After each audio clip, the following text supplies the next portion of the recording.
Hey everybody, welcome to Drive-Thru Review 812. Today we're going to take a look at Lord of the Rings: Fate of the Fellowship.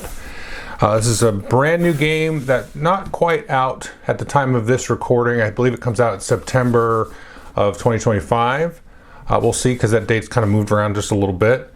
This is published by Z-Man Games and designed by Matt Leacock, who designed Pandemic and a bunch of other games. And this is in the Pandemic system, and there's definitely some similarities and so on.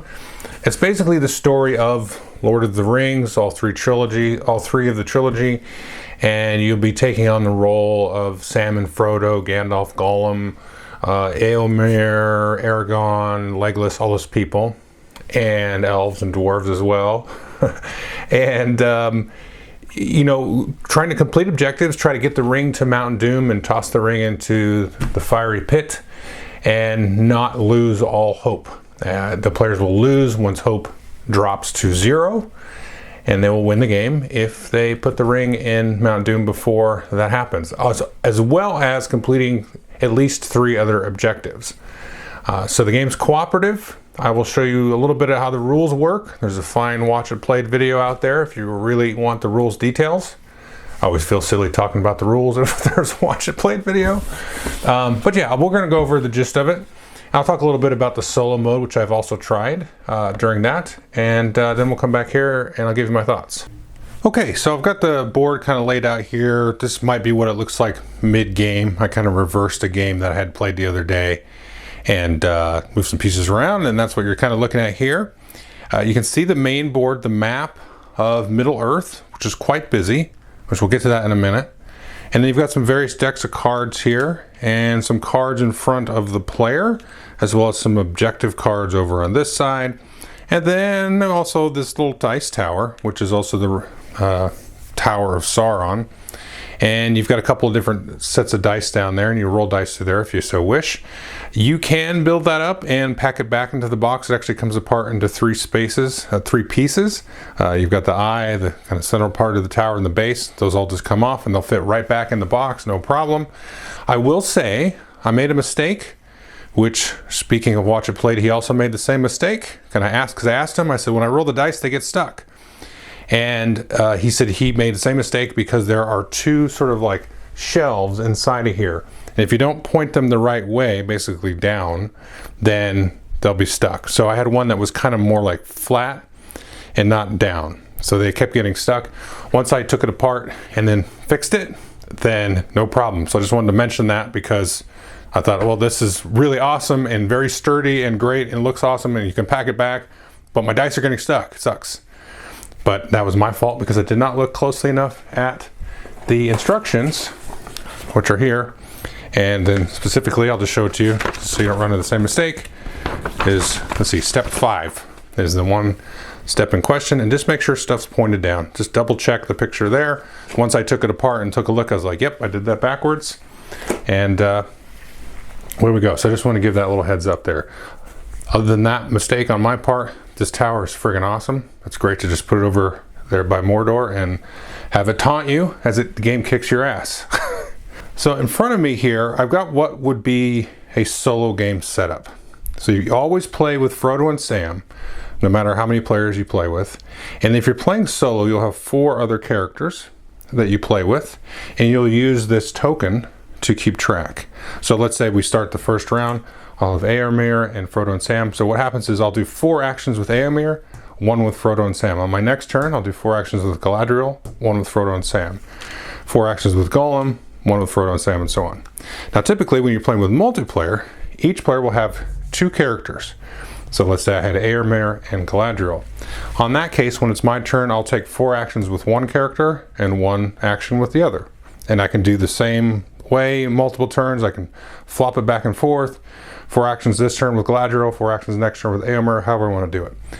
And that goes for the same player that's playing Frodo and Sam. Everybody is going to have a hand of cards, which are going to be face up, which is just like Pandemic. You're going to be using these to take actions and to also spend during actions to like re-roll dice or get you out of a jam, because they have a couple of things to know here. You've got the little sort of icon, and there's 4 different kinds. You've got the swords, the rings, these little like hoods here, these little cloaks. And then also these little friendship tokens, these hearts. And they are also going to have an associated region on the board. So here you can see this one is for Gondor. It's like Swords of Gondor. And then if we take a look at the board here, you can see there's Gondor. So this will have an implication depending if you're playing solo or multiplayer. Sometimes you want to have an action. To take an action, you need to have the card in the region that you're in as well. So that's usually the only time it comes into play there. Most of the time you're just looking at this icon, and there also is like a little sort of flavor text type of thing on the bottom, which is kind of a cute little thing that it has. So what you're trying to do in this game is not lose hope. Hope will start here at 6. If it ever hits 0, done, game over. Darkness is won, and there's no more hope anywhere in the whole universe. It's all gone. To win, you have to complete objectives. Now, if you're playing sort of a normal game, you'll have 3 objectives plus this objective, which is again to destroy the one ring. If you play, let's see, the legendary game, you could have up to 6 total objectives. So in this case, we'd have 5 plus the one ring. But for your standard game, which is the only game I've played, I've not actually played the introductory game even. I just jumped right into standard like a fool. And that's what I did. So I just played standard. I've not played heroic or epic or legendary. And I don't know if I ever will. One day I might. But so this is what you're trying to do. And these will do, there's a whole deck of these things, these objectives here. Shuffle these up. And sometimes, let's see, one of these does say this. It will force you to use a character. So it says setup, you must use Éomer. So you're always going to use Frodo and Sam because you're always playing to destroy the One Ring. And you know, you could set up, it says setup, use Frodo and Sam. So always using them. And then one of these might force you. Otherwise, you're going to shuffle up the character cards that you have and then draw randomly. Now, of course, you can choose all this. You can choose your objectives. You can choose your characters. If you do get the Gandalf the White, this is not one that you actually will start with. This only comes into play if there's a Balrog objective where basically this Gandalf turns into this Gandalf. They're the same. It's just kind of like a little flavor, you know, from the movies and the books and things like that, where he becomes Gandalf the White.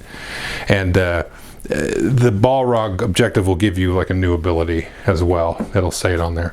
And it comes with like a little token. This is a promo thing that you can get, I think, if you pre-ordered it. And so yeah, so you got that there. So that's what you choose there. The other thing to note here, we can see a couple of tokens. These tokens here, you can basically store as many of these as you want. And these are the same icons that are on the cards here. So you're going to be spending these icons either from the cards or from your supply to do different things. So on your turn, you're going to be moving your little screen printed wooden meeples like this. So here's Sam and Frodo, and you can be moving them around.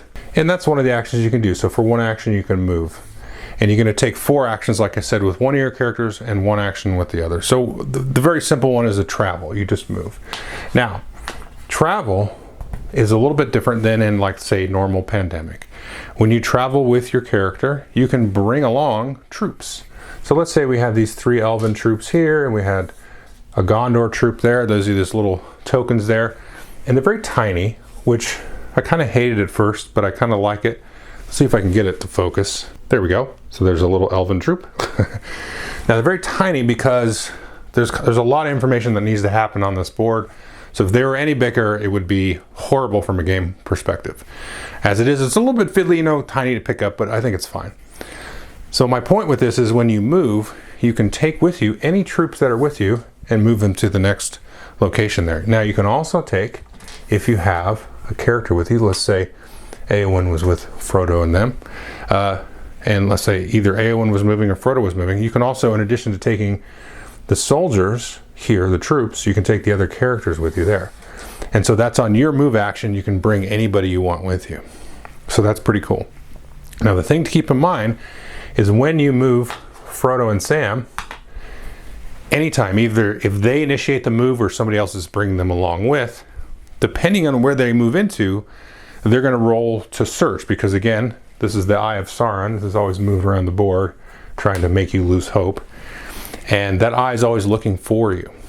So, when you move into a spot, let's just zoom out a little bit here, and you move into a region here that has some of these Nazgul figures. So if Frodo moved in here, you say, okay, there's 2 Nazgul.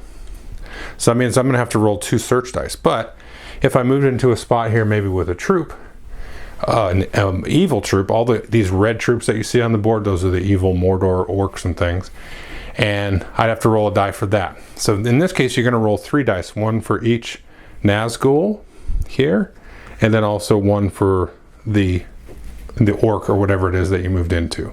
Now normally we do this in the dice tower, but that's too hard to film. So I'd roll 3 of these here. So in this case, if you ever see this withering tree here, you're going to lose a hope. If you see this one like that with that little border around it, you're going to lose hope unless you're moving into a haven, which has this little yellow sort of border around it. So if you're in a haven and you roll this, then you're safe. If you're not in a haven, then you will lose hope. So in this case, I'd be losing only 1 hope because I was in a haven. This side, of course, is blank, which you don't mind seeing. And then you have another one here, which is this Eye of Sauron there, which what that will do is if there is a Nazgul in the region, you take 1 of them and then put them back here over to Mordor, where they'll start to collect. Basically, as the game goes along and Sauron starts to figure out that Frodo's making his way there, and then somehow magically all the mechanics start to attract them there, which is pretty interesting. So you only have to worry about this when you're moving Frodo. Now if Frodo moves into somewhere where there are no Nazgul or there are no troops in that spot, then he's good.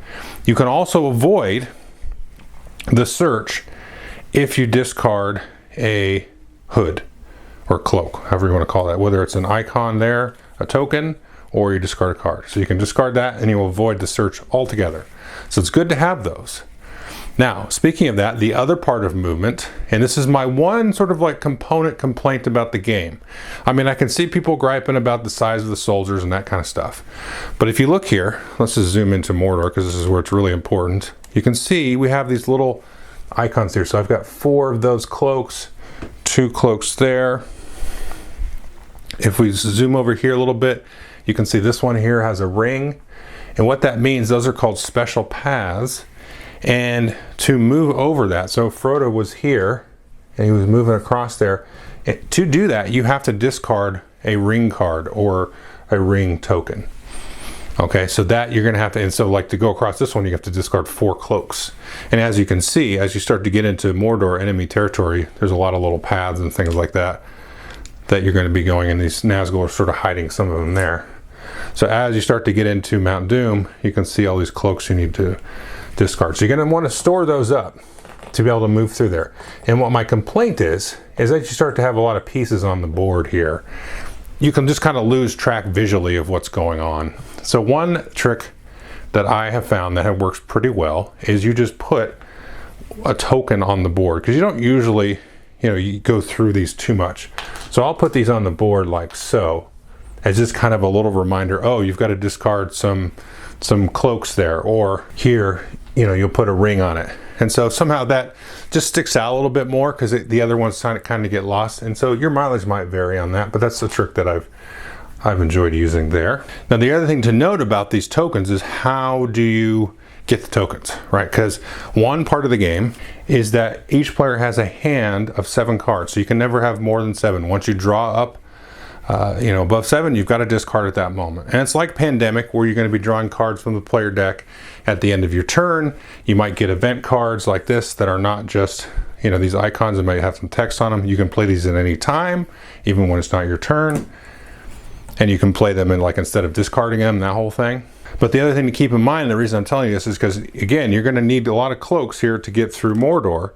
And the actual way that you win the game, once you've completed these other objectives, is discard 5 rings, whether that's cards or tokens. And so you might be using the rings to re-roll some of the dice. So when you roll those search dice, for example, or you roll dice in battle, you can discard a ring and re-roll an icon you don't like.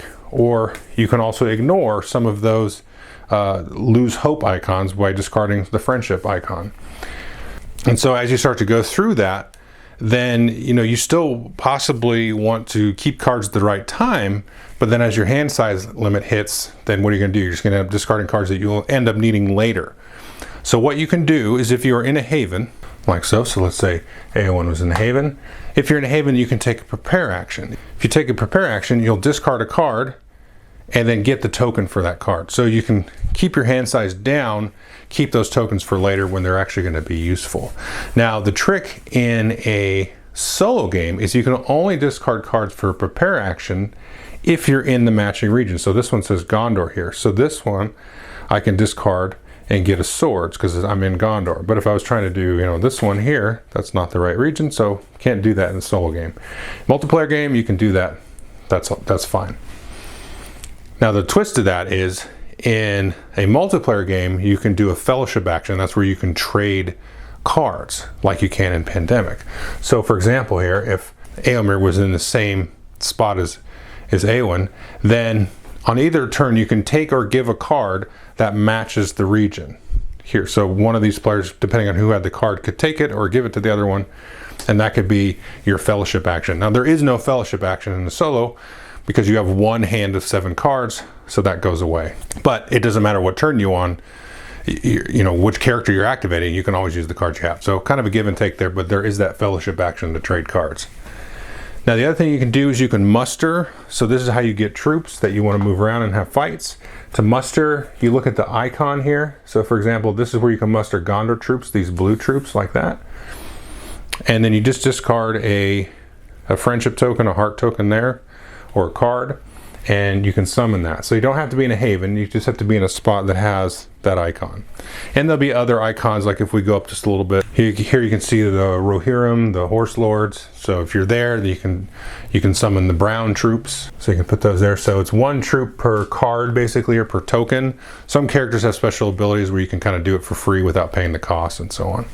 Now one thing to keep in mind is in these havens, one of the ways that players will lose hope is if the evil orc troops move in and there are no other troops defending, that's going to immediately turn from a haven into a stronghold of Mordor. You're going to put that token on there like this, and when that happens, you're immediately going to lose 3 hope. So if we take a look at the track here, you can see you start at 6. If you lose 3 hope, bam, you're halfway to losing right there. But you can convert a stronghold back into a haven, or if you find some other strongholds like Isengard up here, you can convert that into a haven or replace the stronghold and put it back to a haven. When you do that, you gain 2 hope. And the way that you do that is you have to be in the evil stronghold with some troops, at least 1 troop, and no enemy troops.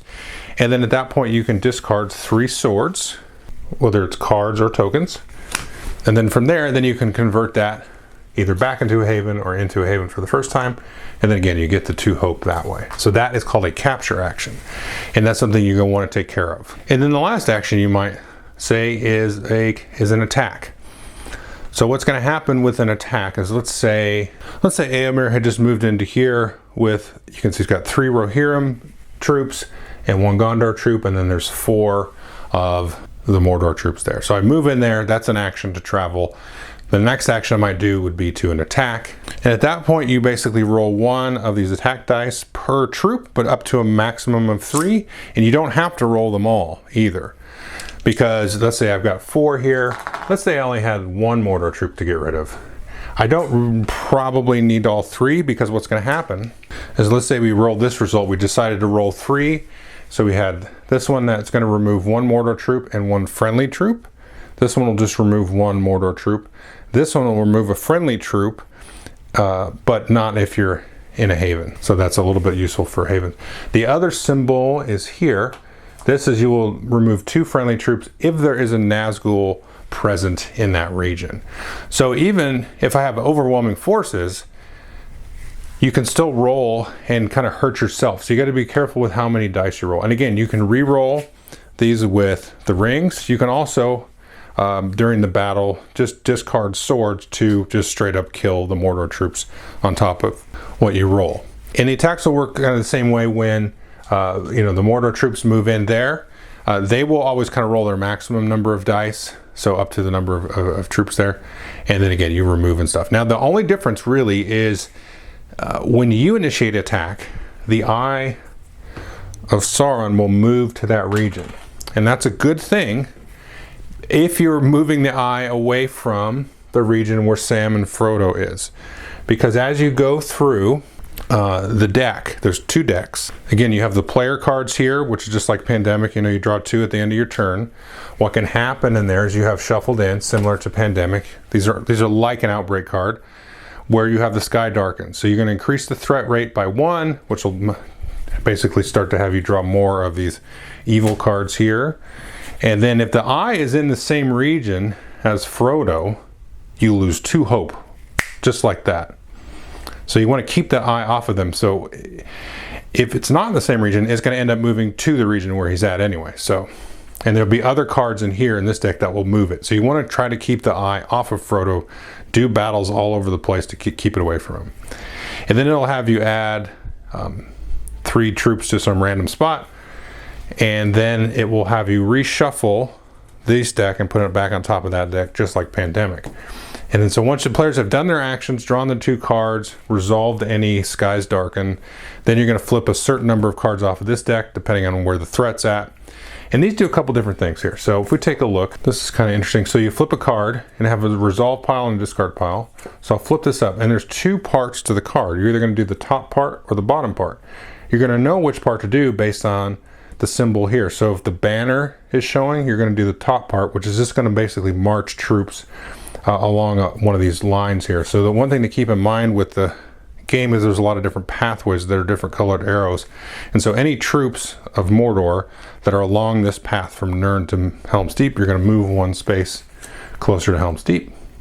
Whereas if I flip it over here, this one, and the next card is a banner, then you're going to do the bottom part. So you're not going to march, you're going to add troops and then do some abilities. So this is going to add a troop to Rune, which gives you the location there, and then do some other nasty effect that you're going to hate. So you're going to keep doing that. And there's a couple of special cards that aren't shuffled into the deck at the start.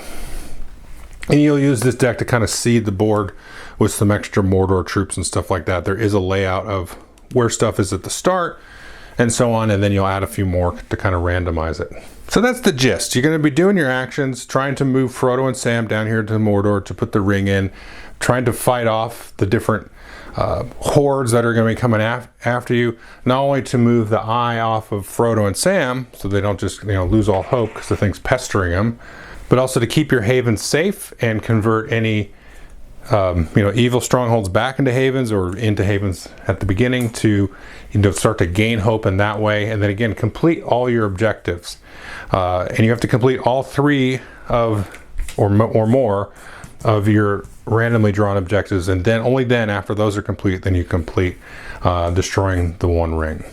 And that's pretty much the gist. Okay, so that was Fate of the Fellowship. We'll just jump right into my pillars of review. First we'll talk about player count, and I've played this 1 and 2 player. I would say as far as player count that I like, it's tricky. I think I'd like it with players more than solo, just because of a couple of the rules. For solo, it's a little bit frustrating, like I mentioned in the walkthrough rules part of it, where you can't do the prepare action unless you're in a haven. And I kind of understand why it's there, but it just makes the game, it's just like a little bit of an extra hurdle that I don't really want to have to do. It's just kind of inconvenient. I'll get to that more why in a minute. But I'm really kind of splitting hairs because I kind of do like the solo game. It's just that rule is kind of a stickler for me. And again, I'm not trying to say like it's a problem or throws the game off or breaks or anything. It's just like my personal sort of reaction to it.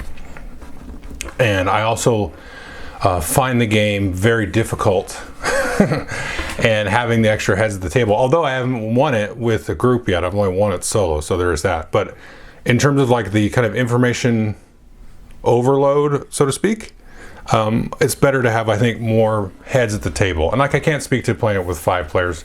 I don't know that I'd want to play it with that many, because I don't know if I could find that many players that would want to get their teeth kicked in as much as that. So that wouldn't be fun. I don't mind it, but people like to whine and stuff. I like to whine too. Let's be fair. I did whine. I know somebody in my group or friends will call me out about whining about not winning this game. I have won the game 1 time out of 8 plays on standard. Anyway, so that's the player count. Like, I like it with more players just generally because I find it fun to, commiserate and try to defeat Sauron. The play time, I don't know what the box says. Does it have time on here? This price, oh, here it is. An hour to 2.5 hours. Yes. I would say that seems right. I would say you can get a little over 2 hours because if you're in it for a while, you're probably in good shape. If the game time is short, it probably means because you lost kind of quickly. I've never seen any like really immediate loss, but the longer you go, like the tide starts to kind of turn towards you, not like completely, but so I would say, yeah, you're in here for like an hour and a half or 2 hours roughly.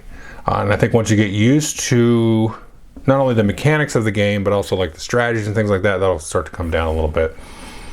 But it can vary, because sometimes you can just get, punched right in the eyeball and the game will end. And that can certainly happen with this game. Now, what is this game like? My final pillar of review, well, obviously compared to Pandemic and also like Defenders of the Realm a little bit, which is based on Pandemic in some ways.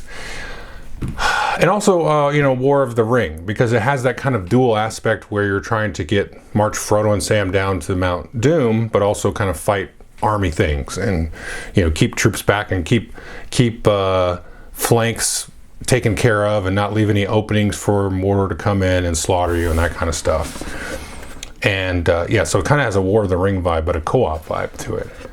So I will say this, I've said this a couple of times during the review here, that it is difficult, and I'm either dumb or bad at the game, or the game is difficult. And most of the people I've talked to have said it's definitely on the difficult side. I had a couple of people tell me, I don't know what to talk about, it's super easy. And I'm like, okay.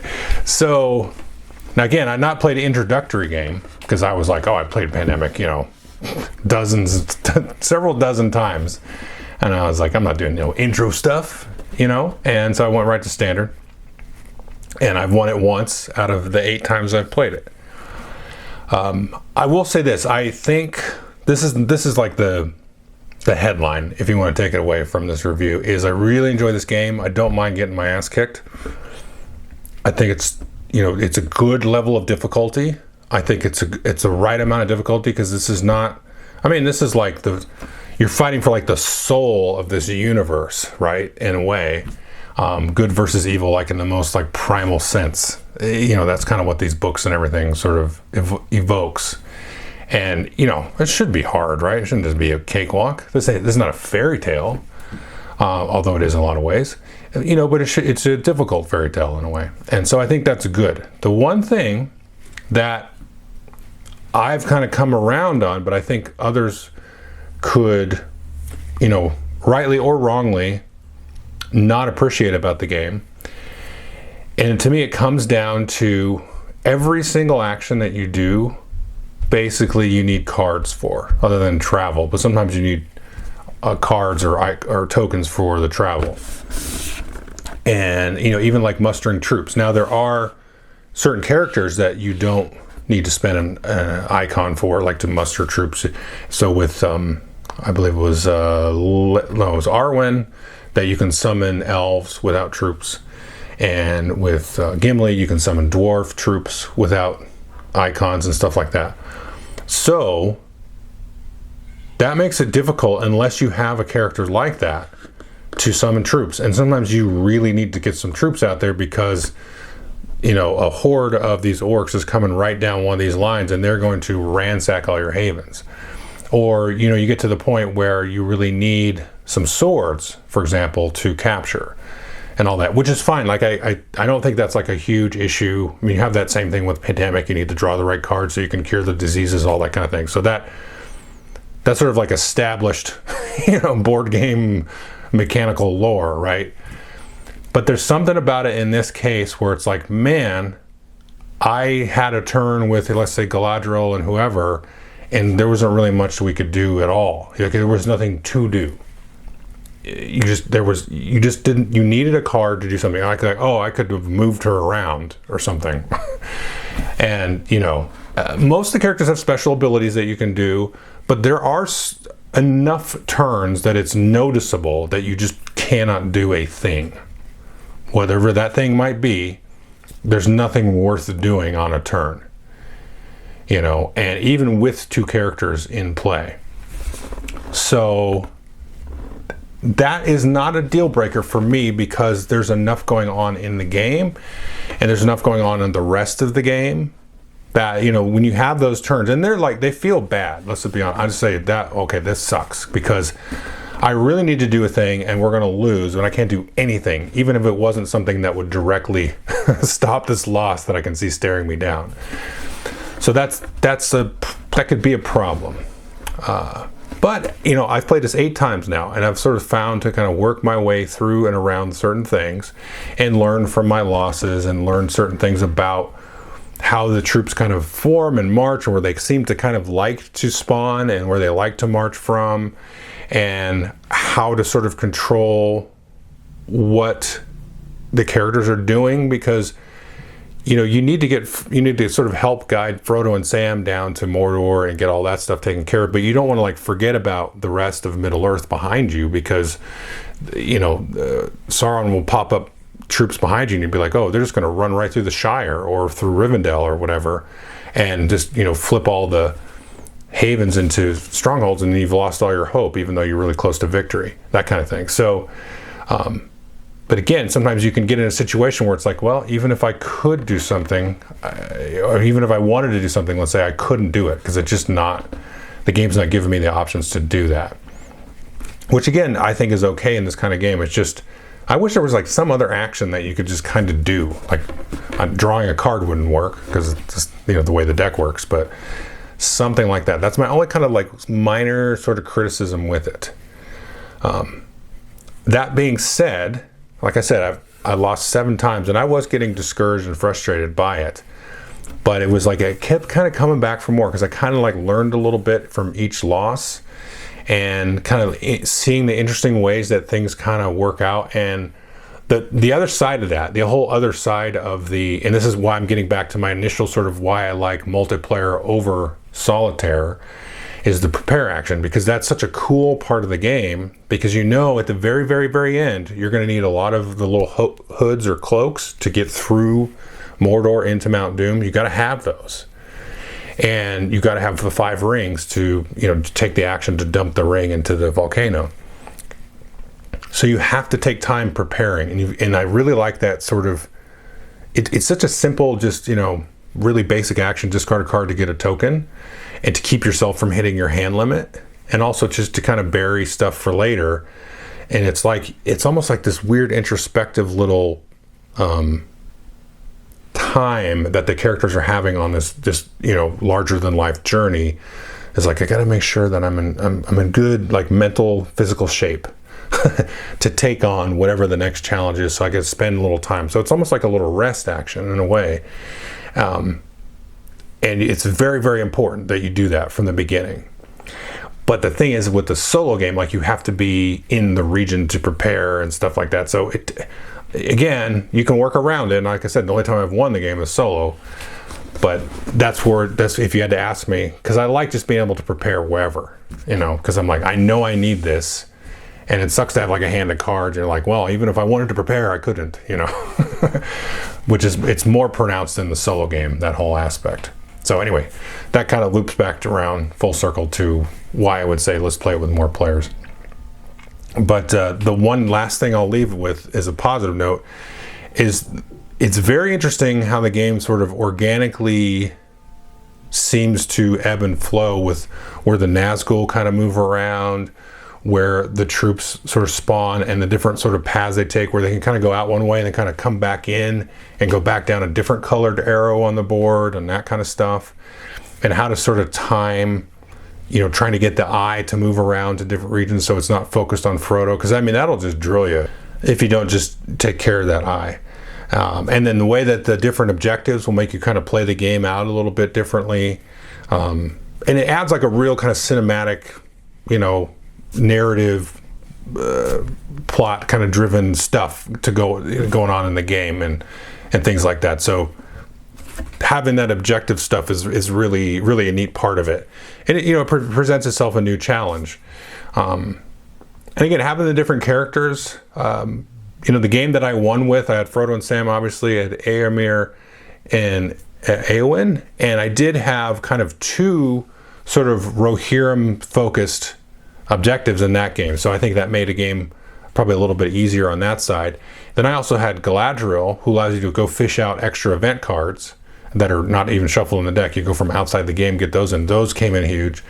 And then Gollum, who was kind of a dead character because I couldn't get him to move with Frodo and Sam. He really works well when he's, you know, traveling with them. But he's able to fish out those cloak cards out of the discard pile. So that was kind of the landscape of what I had there. And that's where the real fun of the game comes in, is trying to, you know, playing around with the objectives and also with the characters and seeing, tailoring the game. And if you watched my channel in the past, you know, I've made mention of this before, where I like a system that can be kind of plug and play, where you can kind of modularize. Is that a word? Modularize? Modularize? I think that's the right word. Thing. So you can play with the objectives. So the game tells you, you know, randomly shuffle the objectives, take random characters, but you know, whatever, you can set up how you want. And so you can play a certain way, and you can I don't know how you're going to beat like legendary or whatever, but maybe if you get really good at the game, and you can set up a real epic thing, because like I really want the objective with the Balrog to turn into the White Wizard and all that stuff, and just to have that, because that's just such a cool part of the story where Gandalf comes back to life and he's like, he's the same person, different person, you know, you don't know. And you can add in some of your favorite moments, you know, from the books to the movies, and then play a big epic thing. So it's cool. It has all those little things to plug and play there. But anyway, I recommend the game, but just caveat it that, you know, it will punch your face in, and it will seem probably at times like it's just like, this sucks because I can't do anything. Even if there was something, you know, there's like nothing to do, the whole thing. But again, I gave it like 8 tries, because I was like, man, I keep coming back to this, because there was a point there I was like, man, I don't even want to review this game. I don't want to talk about this game. I don't want to give it a negative review because everybody seems to like it. And I don't want to hear their bull crap about, oh, I'm dumb, you know. I don't want any of that. I don't care. I was like, I'm just not going to talk about it.